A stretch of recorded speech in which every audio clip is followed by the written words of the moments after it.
Namaha. Om Shri Saraswatyai Namaha. Om Shri Gurubhyo Namaha.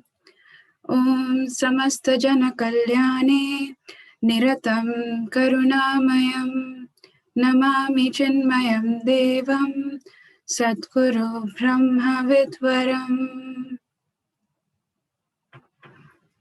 Hari Om. I welcome you all to the Ram Navami celebration 2021 by Chinmaya Mission UK.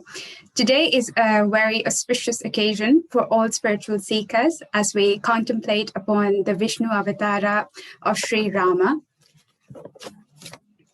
A brief overview of today's program. We will start with a performance by the Ram Japo students, followed by a puja. We will then have bhajans by the Swaranjali and conclude with a talk by Brahmacharni Sri Priyaji. We will now begin with a performance by the attendees of the Ram Japo workshop.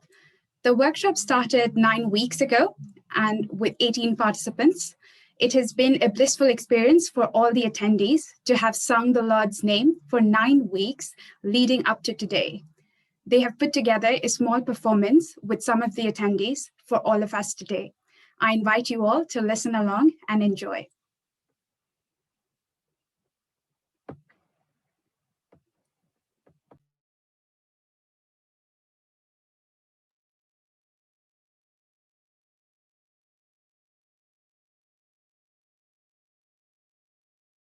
Hari Om, everybody! For the past 9 weeks in the Ram Japa workshop, we have been learning to chant the Nam Ramayan and sing stutis from the Ram Charitmanas. We present 2 short videos of these. We will begin with the Balkan Nam Ramayan that describes the glories of the Lord in his childhood and youth.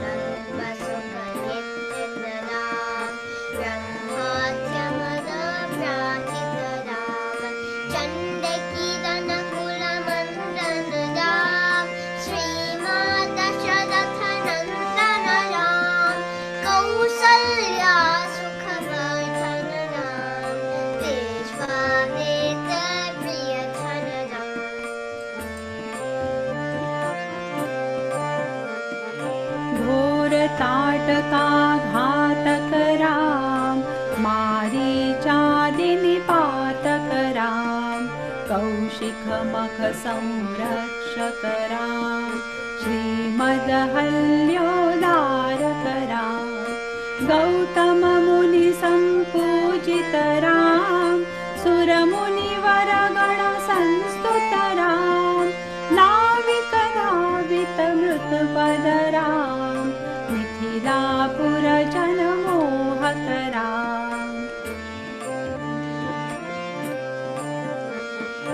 विदेह मानस रंजक राम त्र्यंबक कार्मुक भंजक राम सीतार्पित वर मालिक राम कृत वैवाहिक कौतुक राम भार्गव दैप विनाशक राम श्रीमद अयोध्या पालक राम राम राम जय राजा राम राम राम जय सीता राम राम जय राजा राम राम जय सीता सियावर रामचंद्र की जय पवन सुत हनुमान की जय. Next we present the Ahilya Stuti. This stuti is beautifully written by Sant Tulsidas. This describes the famous episode of how Ahilya ji was liberated from a curse by the touch of the Lord's feet.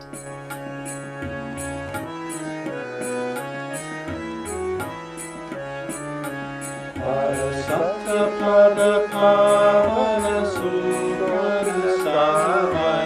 Bhagat परितप पूज सही खत रघुनायक जन सुखदायक सन्मुख होई कर जोरी रही अति प्रेम लीला पुलक शरीरा कन्हैया वै अक्षर कही अतिशय बड़भागी चरण लारी जुगल नयन जलधार बही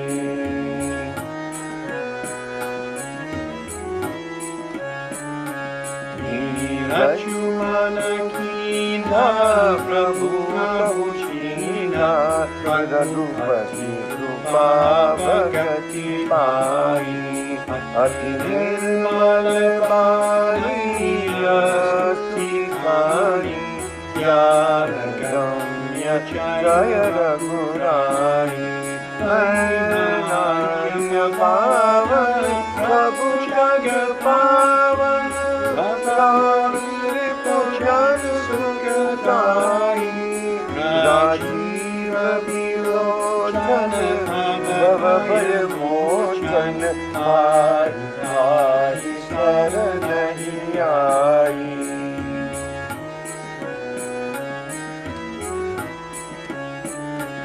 मुनि श्राप जो दीना कीना परम अनुग्रह मैं माना देखे परिलोचन हरि भव मोचन लाभ शंकर जाना इंद्र की प्रभु मोरी मति मोरी ठाक नमा दाना तन कमल परागा अनुरागा मम मन मधुप करे पाना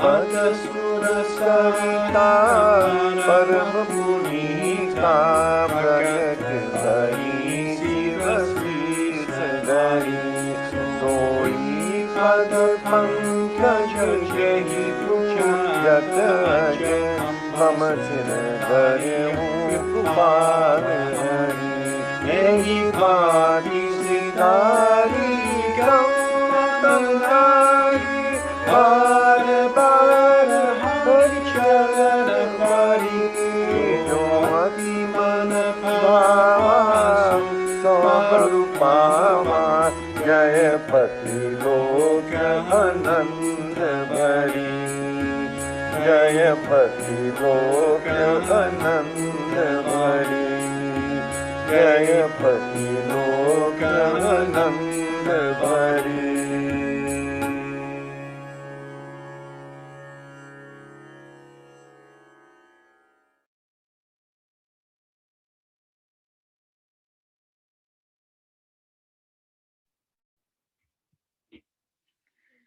That beautiful presentation, as Titiksha mentioned, was by students of the Ram Japo course, which I'm not sure if it was mentioned, but was taught by our very own dear Prabhat. And you can see his devotion coming out in the offerings of such beautiful offerings of the students. So thank you all so much for bringing us into such a devotional start to this evening's program. We'll now be performing the puja. And if you look in the chat on the Zoom meeting, the file has been shared with you all so that everybody can chant along as we are performing that puja. So we will give you just a moment to have that opened up. And also the video that you are seeing is of our own Ram Parivar, who normally stay with us at Chinmaya Kirti, of course, because of the construction work. They are being hosted by Shivaji, who is performing the puja tonight. Okay, so we'll begin. We begin by lighting the lamp.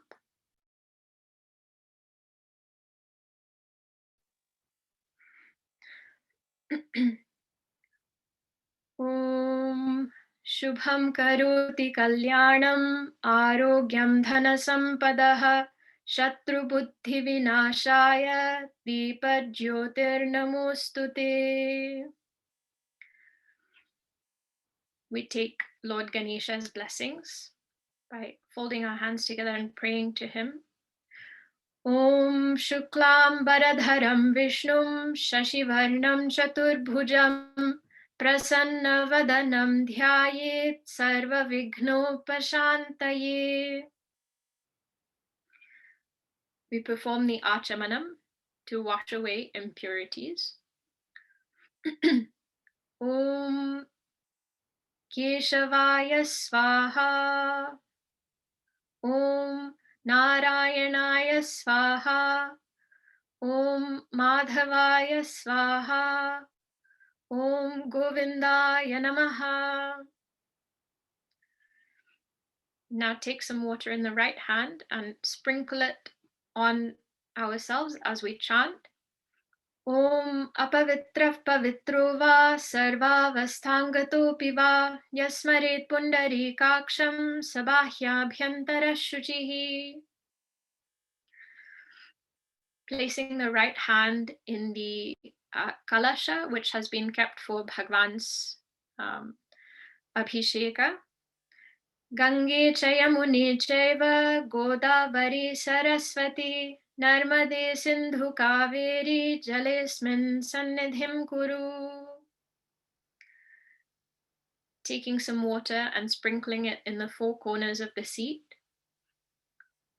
Om Prithvi Tvaya Dhrita Loka Devi Tvam Vishnuna Dhrita Tvam Chadharaya Mam Devi Pavitram Kuru Chasanam. Taking the bell in the right hand and ringing it. Agamartham tu devanam gamanartham tu rakshasam kurve ghantaravam tatra devata lakshanam. Now taking a flower and a drop of water in the left hand, we'll perform the sankalpa. So placing the left hand with the flower on the right thigh and covering it with the right hand.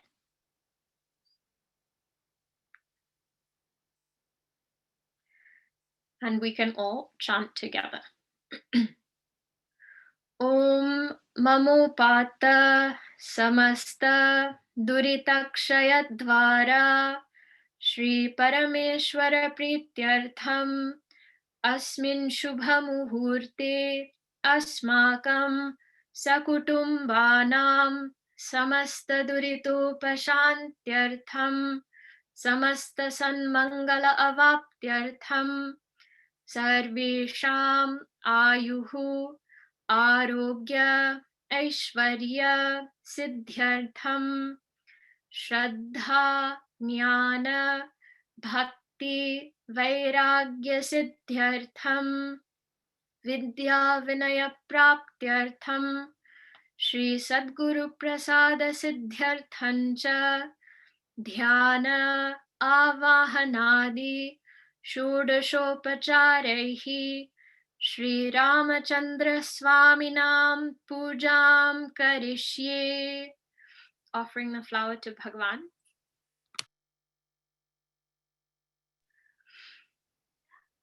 We'll now start the main steps of the puja. So folding the hands together, closing one's eyes, bringing the beautiful form of the Lord to mind, and dwelling on that form along with all the beautiful virtues that Bhagwan embodies as the dhyana shloka is chanted.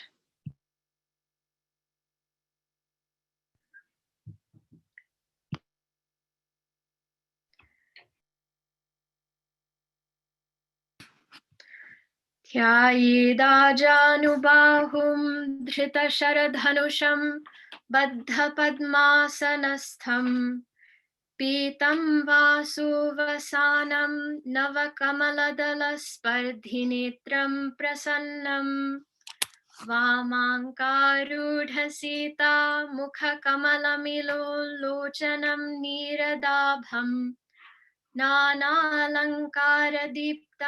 दधतमरुजटा मण्डलं रामचन्द्रम् ॐ श्रीरामचन्द्राय नमः ध्यानं समर्पयामि.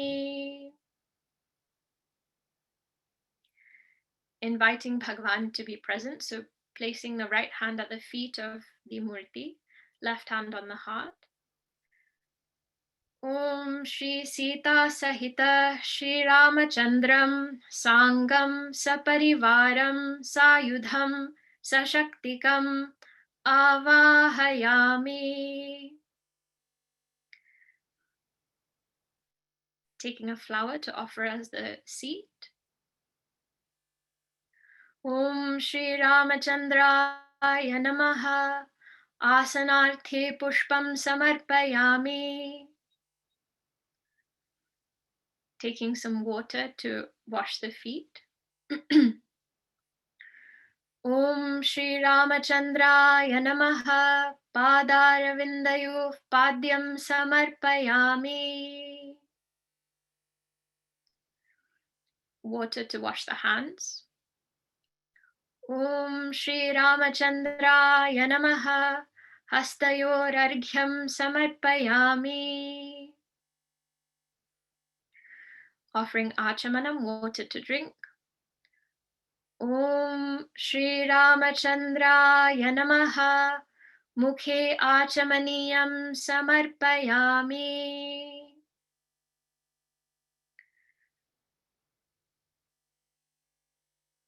Offering water for the bath. Om Shri Ramachandraya Namaha Shuddhodaka Snanam Samarpayami. Then taking some akshata, and this is offered as vastram after the bath, after the snana. Or if not akshata, then flowers. Om Shri Ramachandraya Namaha Vastrarthe Akshatan Samarpayami.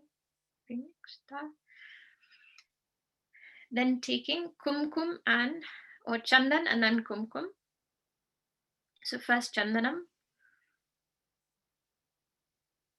Om Shri Ramachandraya Namaha Divya Parimala Gandhan Dharayami. And kumkum. Gandhasyopari kumkumam samarpayami. And can be offered for others also. Sitaji, Lakshmanji, Hanumanji. Gandha and kumkum.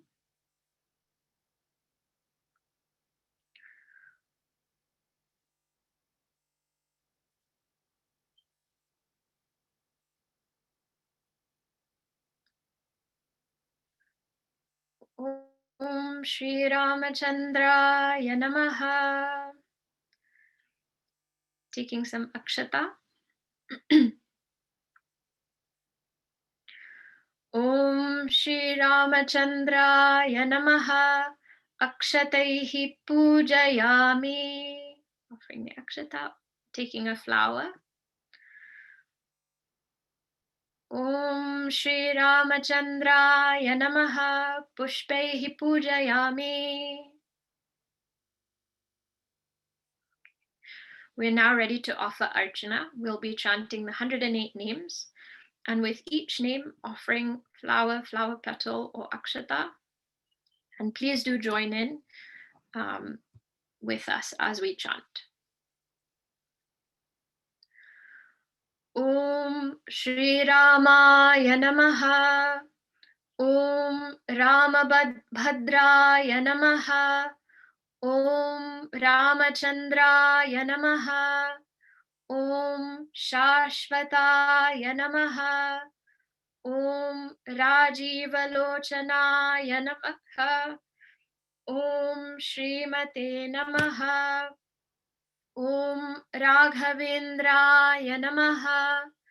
Om Raghupungavaya Namaha. Om Janaki Vallabhaya Namaha. Om Jaitraya Namaha. Om Jitamitraya Namaha. Om Janardanaya Namaha. Om Vishwamitrapriyaya Namaha.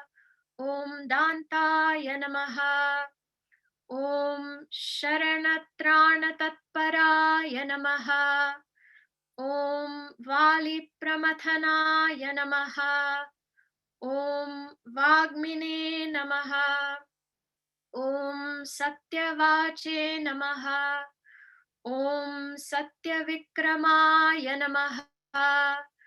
Om Satyavrataya Namaha. Om Vratadharaya Namaha. Om Sada Hanumadashritaya Namaha. Om Kausaleyaya Namaha. Om Kharadvamsine Namaha. Om Viradhavadha Panditaya Namaha. Om Vibhishana Paritratre Namaha. Om Harakodanda Khandanaya Namaha. Om Saptatala Prabhitre Namaha. Om Dashagriva Shiroharaya Namaha. Om Jamadagnya Mahadarpadalanaya Namaha. Om Tatakantaka Namaha. Om Vedantasaraya Namaha. Om Vedatmane Namaha. Om Bhavarogasya Bheshajaya Namaha. Om Dushanatrishirohantre Namaha. Om Trimurtaye Namaha. Om Trigunatmakaya Namaha. Om Trivikramaya Namaha. Om Trilokatmane Namaha.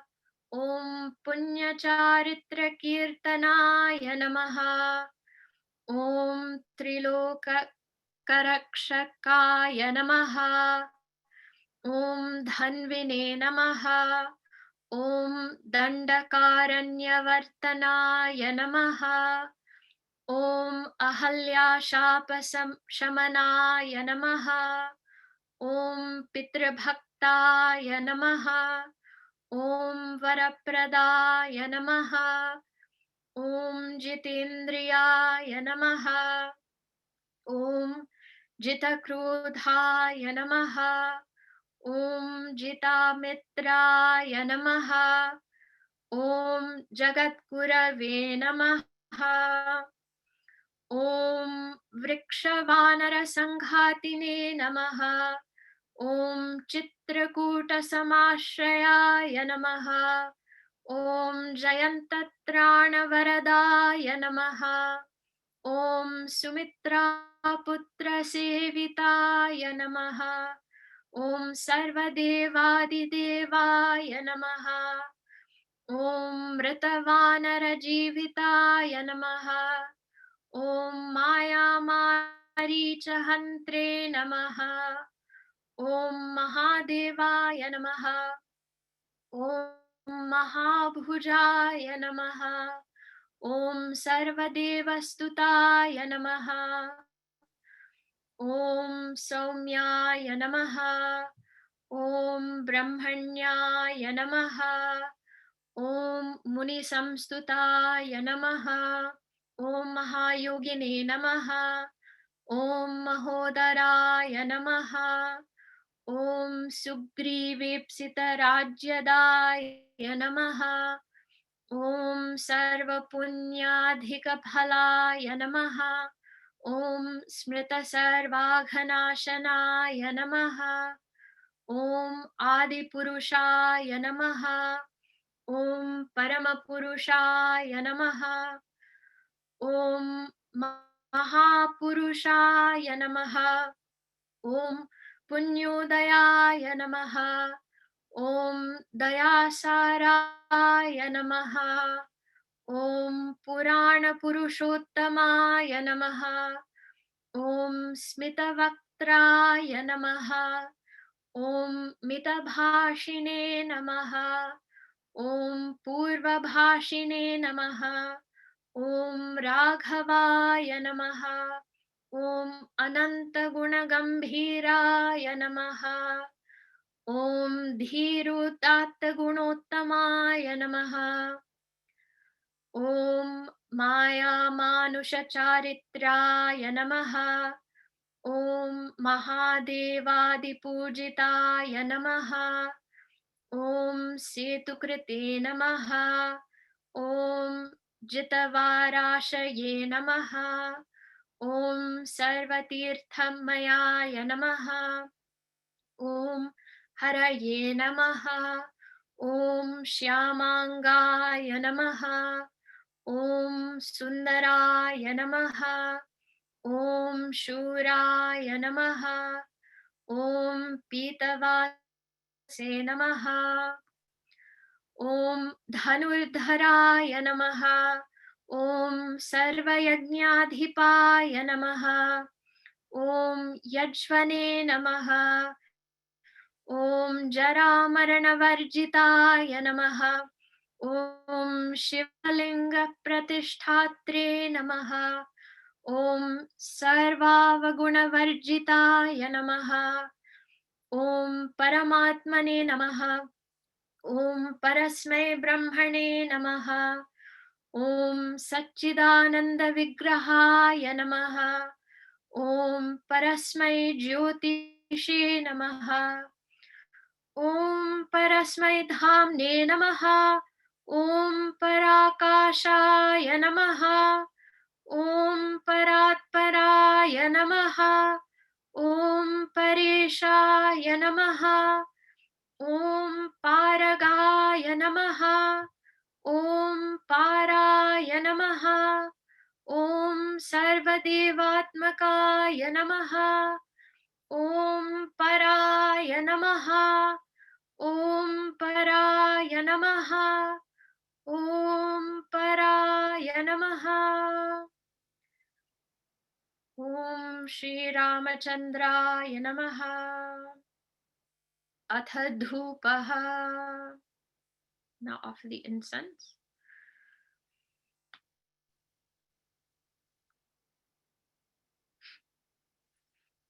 Om Shri Ramachandraya Namaha. Dhupamagrapayami. So we offer the lamp next, the deepa. Om Shri Ramachandraya Namaha. Deepam Sandarshayami. Now placing the Naivedyam in front of the altar, sprinkling with water and chanting Gayatri Mantra once.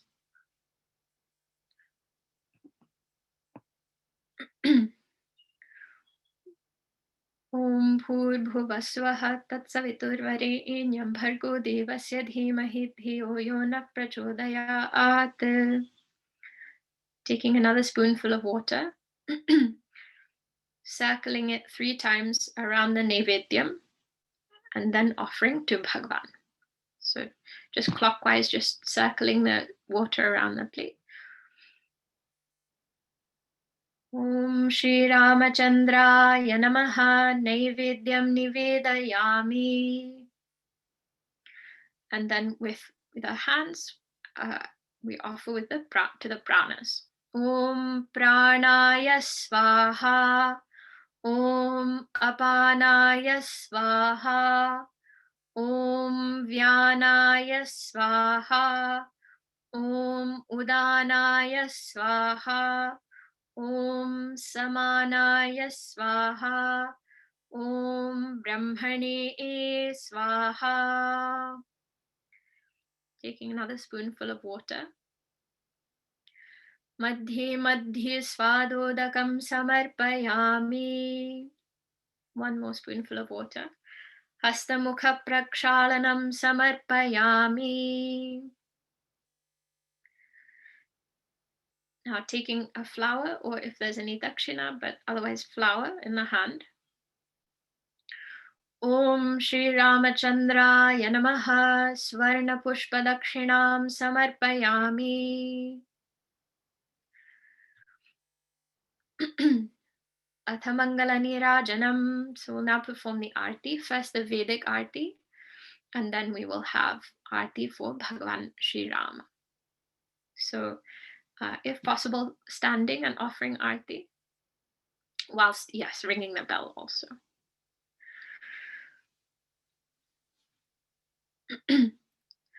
Om na tatra suryo bhati na chandra tarakam nema vidyuto bhanti kuto yamagnihi tameva bhantam anubhati sarvam tasya bhasa sarvamidam vibhati.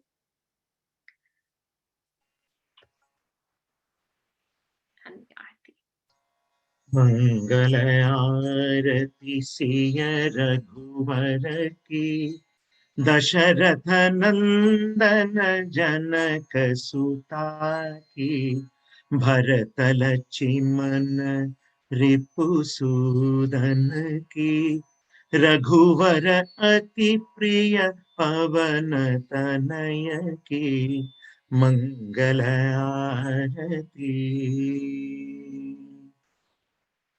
मंगल मातु पिता गुरुजन की सुंदर अवधपुरी सरजू की सेवक साधु सखा पुरजन की जनहित निरत सदा रघुपति की मंगल आरती।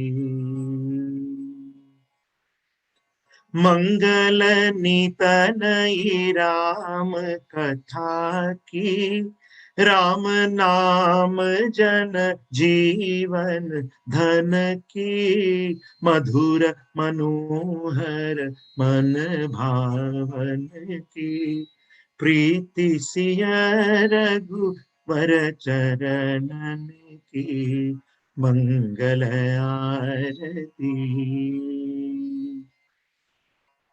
मंगल आराधन साधन की समजमनियम ज्ञान निर्मल की मंगल आरती तुलसीदास की राम हृदय अति कोमल चित की मंगल आरती। हे मंगल आरती, हे मंगल आरती। सियावर रामचंद्र भगवान की जय।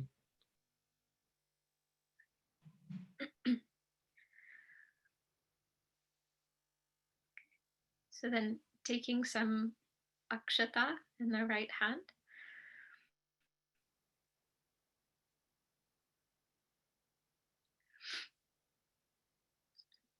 Om Shri Ramachandraya Namaha Samastarajopacharartham akshatan samarpayami.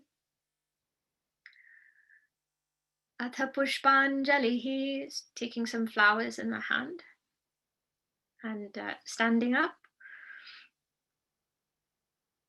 Om yopam pushpam veda pushpavan prajavaan pashuman bhavati chandrama va apam pushpam pushpavan prajavaan pashuman bhavati ya evam veda yopamayatanam veda ayatanavan bhavati.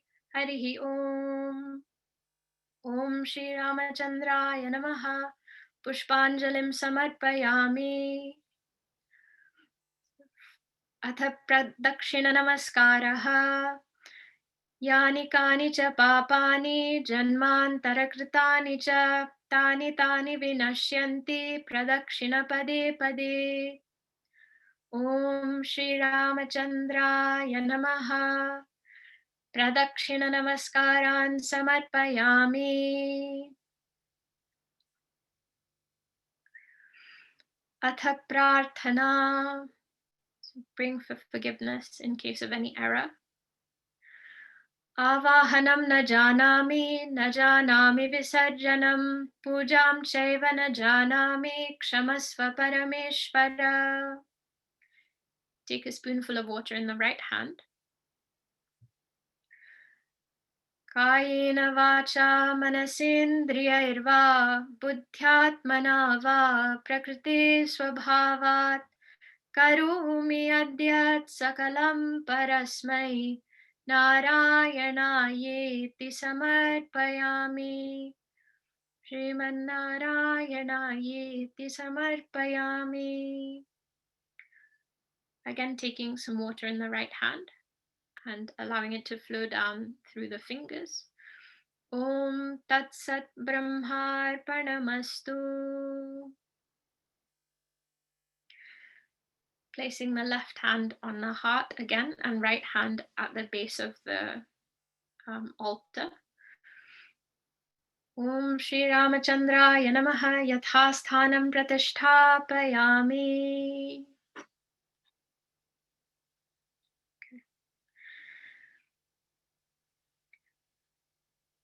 Our puja is now complete, and we have two beautiful bhajan offerings coming up. The first by Mahati, who is a Swaranjali member, who will give you an introduction on the piece that she is offering today. So over to Mahati.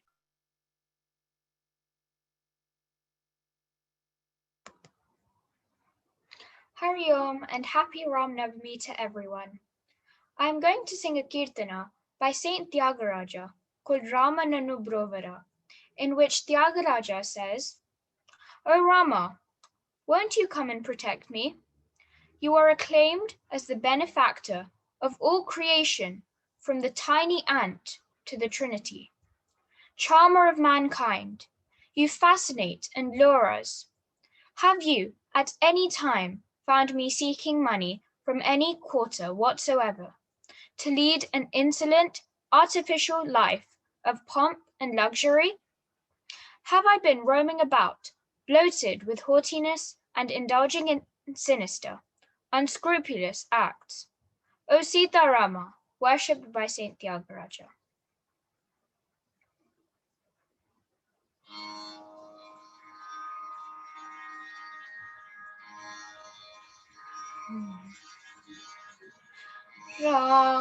Ramanannu brovara,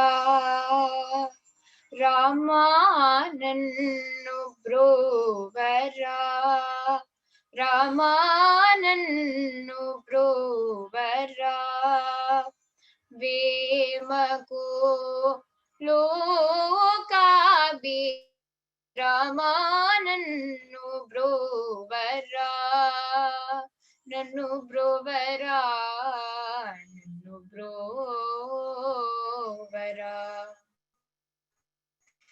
Chimalo brahmalo, chimalo brahmalo, chimalo brahmalo, Shiva Keshava dulalo, prema mira Melaguchundi Breduva Chinchina Sita Ramanannu Brovara, Vema Ko Lokabi Ramanannu Brovara, Nannu Brovara, Nannu Brovara.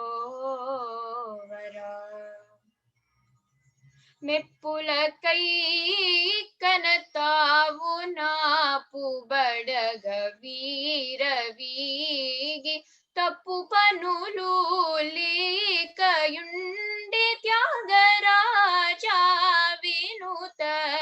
ಸೀತಾರಾಮನನ್ನು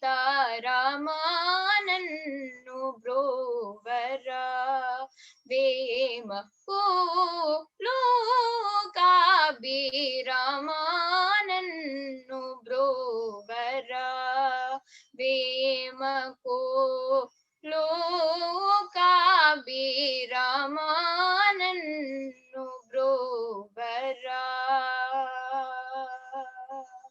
ನನ್ನು ಬ್ರೋವರ ನನ್ನು ಬ್ರೋವರ.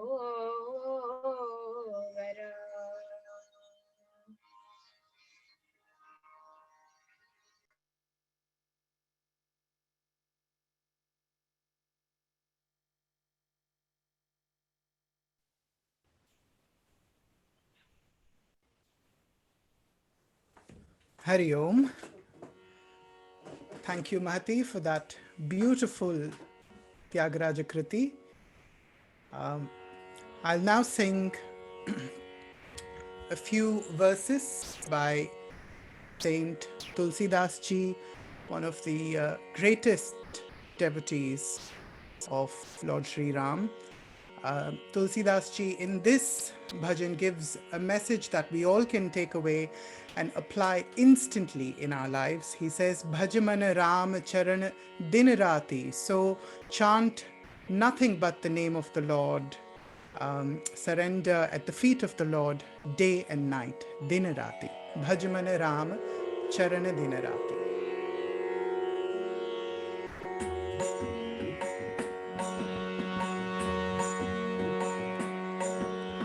राम राम जय राजा राम, राम राम जय सीता राम, राम राम जय राजा राम, राम राम जय सीता राम, राम राम जय राजा राम, राम राम जय सीता राम, राम राम जय राजा राम, राम राम जय सीता राम, राम राम जय राजा राम, राम राम जय सीता राम.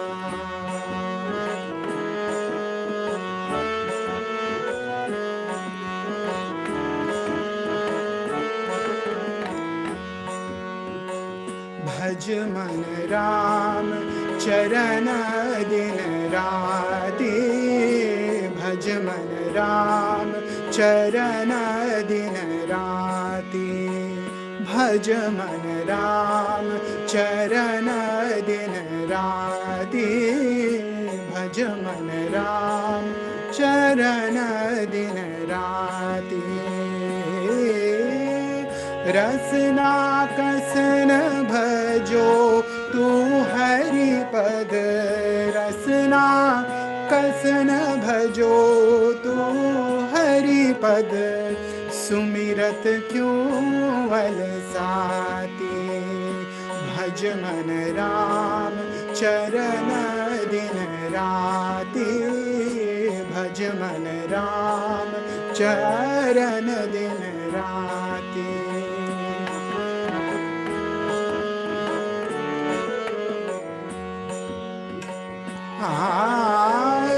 जाके कहत दहत दुख दारुण, जाके कहत दहत दुख दारुण, सुन त्रयताप भुजाति.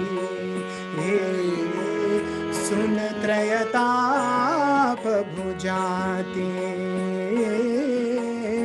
सुनत सुजस सुशील सोहरिजन, सुनत सुजस सुशील सोहरिजन, देत सलाह सुहाती. भज मन राम चरण दिन राति, भज मन राम चरण दिन राति.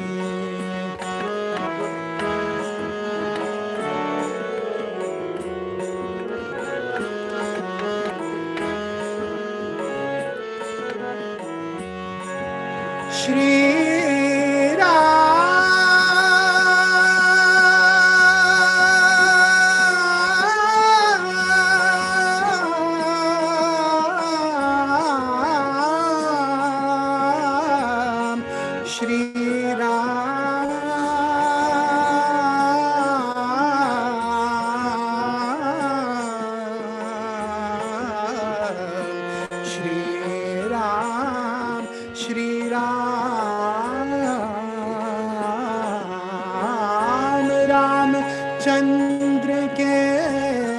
नाम अमीय रस राम चंद्र के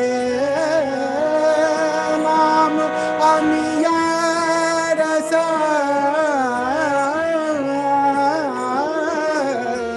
रामचंद्र के नाम अमीय रस सोरस काहे न खाती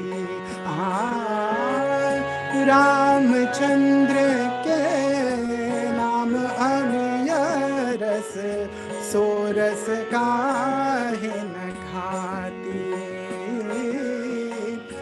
तुलसीदास यह विनय करत है तुलसीदास यह विनय करत है प्रथम अरज की पाती भज मन राम चरण दिन राती भज मन राम चरण दिन राती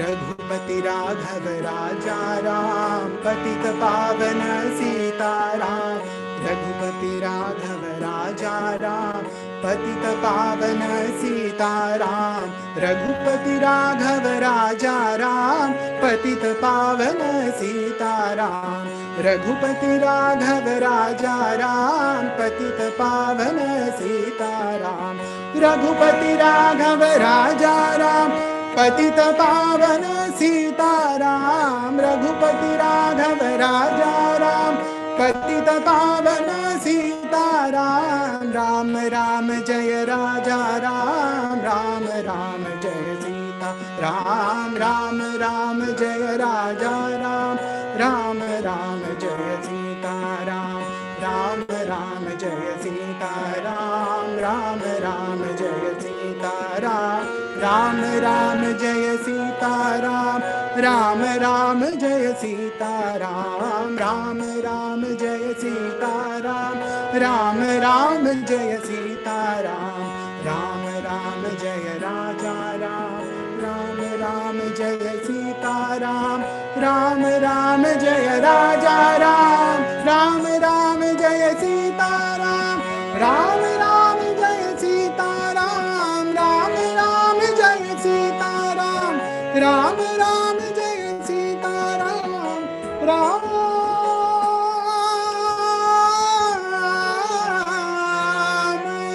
राम जय सीता राम बोलिए श्री रामचंद्र भगवान की जय श्री सद्गुरुनाथ महाराज की जय हरि ओम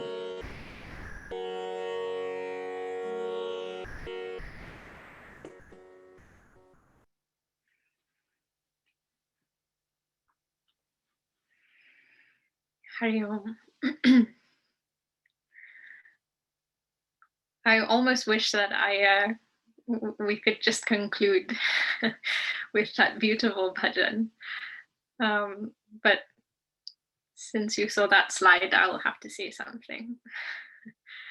I was thinking today about what should I share on this occasion, and I was thinking, what will people like to hear?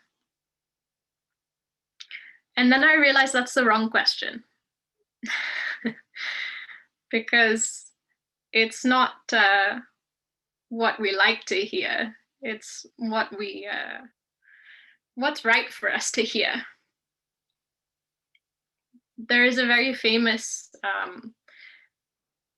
verse, or half a verse, that comes in the CMUK Ramayana, where Valmiki ji says, Ramo Vigrahavan Dharmaha.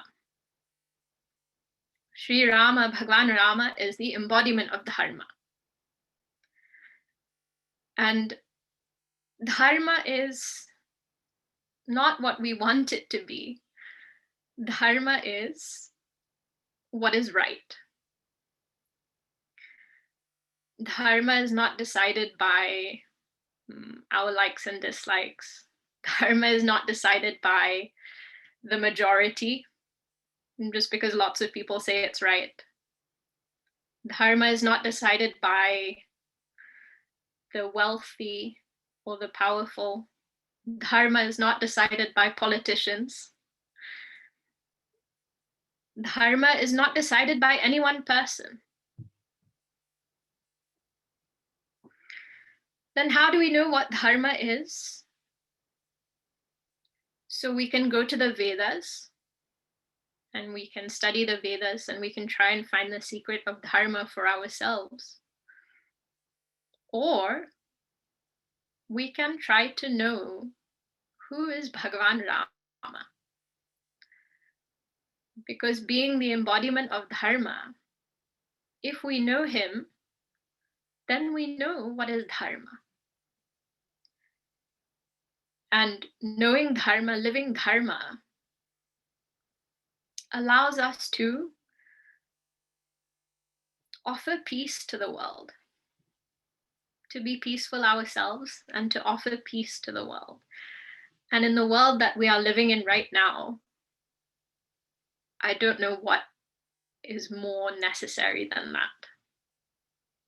For us to be peaceful and us to create an environment of peace against all the agitations that we face. So how do we know Rama? If he is the secret, if he is dharma, how do we know him? That's also a really big task. Right? Getting to know a person is a big enough task as it is. You have to spend lots of time with them. You have to keep talking to them. You have to find out what they like, what they don't like. And they only reveal themselves to you slowly. So you can know someone for 5-10 years and still discover new things about them. Sometimes even the people we think we know very well are capable of surprising us. It takes time to know people. How do we come to know Bhagavan? So there's a beautiful thing which Tulsidas Ji, Sant Tulsidas Ji, whom we've already heard from in these beautiful stutis this evening, he says at the beginning of his Ramcharitmanas, he says that the name of Bhagavan is related to Bhagavan himself. The word Rama is related to Rama, like a master and a servant. So who is the master, who is the servant? We would say, or you would think, right, that God is the master and the name is the servant. He says it's the other way around. Because when you call the name, that person has to come, right? If you're sitting somewhere in your house and you want to talk to someone who's in another room, very often what do you do? Or some people, not everybody does, but you sit where you are, you don't get up and you shout, Mom, Dad, or their name. And what will happen? Sometimes you'll hear just a really loud, what? But sometimes that person will come to you. Even if they don't come, at least you attract their attention, right? So he says that actually we have this most powerful tool with us, and that is the name of the Lord. And here he's talking about Ramanam, but it can be the name of whichever Ishta, whichever Bhagwan we worship. If we just keep taking that name, God has no choice but to come and to reveal God's own nature to us. If we call out, how we call out to people, you know, when you're stuck somewhere and you really need someone to come and help you, very inappropriate example just came to my mind. I won't say it, but you know, when you can't move and you need someone to come to you, how you call out with such desperation. If we call Bhagwan's name like we need him or we need her, we cannot do with anything else. We need them. Then God will come. With that faith, with that devotion, when we take the name of the Lord reveals his own nature to us. It's the simplest sadhana, but the most effective for us.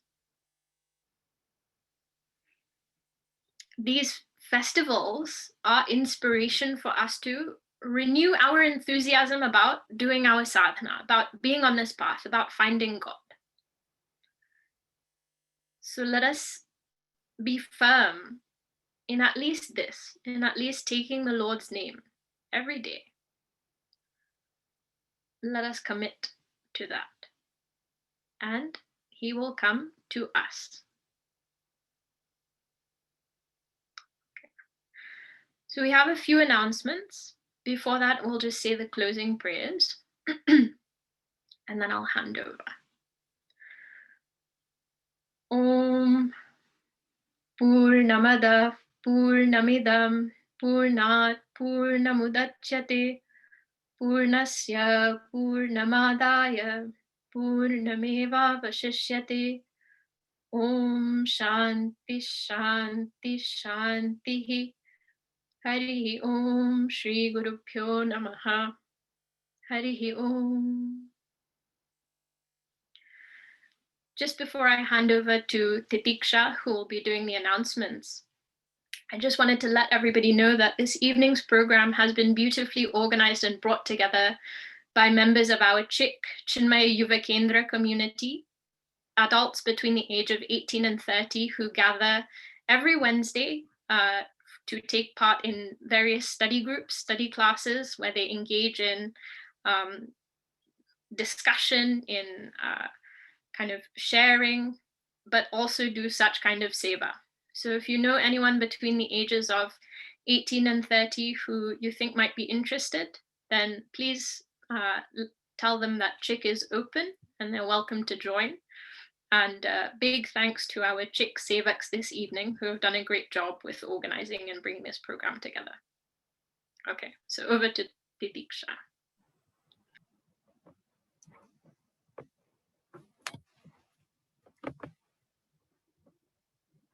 Okay, so just a minute. First off, if you would like to make a donation for Ram Navami, you can do so by using the link that's on your screen, or you might be able to find it on the flyer. This year, Hanuman Jayanti will be different. Yes, because it is virtual, but also because on this day, we invoke Hanumanji's blessings for the start of major renovation works at our home, Chinmaya Kirti, a project whose entire focus is to ensure that the mission can continue to deeply enrich our lives and the lives of our future generations. So this year, go further than you have before. Take a pledge of gratitude for the knowledge we have received and the growth it has enabled in us. A pledge of love for our Guru and the infinite love and grace he has given us. A pledge for service to the continued growth of the mission in the UK.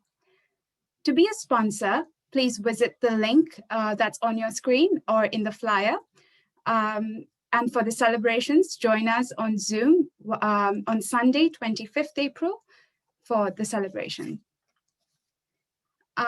We need your help. We need your help to make history. Be a part of this amazing education initiative. At CVV, we are creating a space where spirituality meets science, where the wisdom of the Veda is applied to the vision of the future. Join us in building a pioneering educational movement brick by brick and sign up to our crowdfunding at www.chinmayauk.org/CVV. The Hanumanji idol that is currently installed at Chinmaya Kirti will begin a yatra to bless the homes of Chinmaya Mission devotees and sevaks until the completion of the renovation works. A guided puja for the deity will also be available. For any further information, please contact Sushma, that is SUSHMAA, at chinmayuk.org. All the proceeds to the Chinmaya Kirti will go to the Chinmaya Kirti renovation appeal. In May this year, on the occasion of Puja Gurudev Swami Chinmayananda's 105th Jayanti, the Chinmaya family worldwide will be collectively paying tribute to the Master, because of whom we are what we are today. We are all blessed with the opportunity of participating in a one-of-a-kind Gita Jnani Yagna by none other than, yes, our very own Puja Gurudev. This May, we will see Puja Gurudev on our screens, larger than life, roaring the message of the scripture he adored, the Bhagavad Gita. For those who have heard him in person, this will bring ripples of reminiscence. For the first timers, it will be an experience of a lifetime. The talks will be screened from Saturday, 8th May to Tuesday, 25th May, 2021. At 7:15 p.m. IST, that would be 1:45 p.m. UK time. You can connect via the YouTube Chinmaya channel. There is a new self-fulfillment class that will be starting soon. Self-fulfillment is a brilliant text introducing the foundational pillars of leading a life well lived, according to the Advaita Vedanta tradition. Its opening line is, "Success is your birthright." And indeed, it is for those who dare to question life and their purpose within it. This new self-fulfillment class is for adults aged 30 to 45 who want to re-immerse themselves in their study, and also for those who are new to these ideas. It starts from Sunday, 25th April, 9 to 10:15 a.m. To join, you can register using the link that is on your screen. And for more information, you can contact Natasha at chinmayuk.org. We thank you all for joining us today evening. We hope that you had a good time and that your devotion to the Lord keeps getting deeper. We hope that it helps you wake up to the Rama within you. I wish you all a very happy Ram Navami. Thank you so much.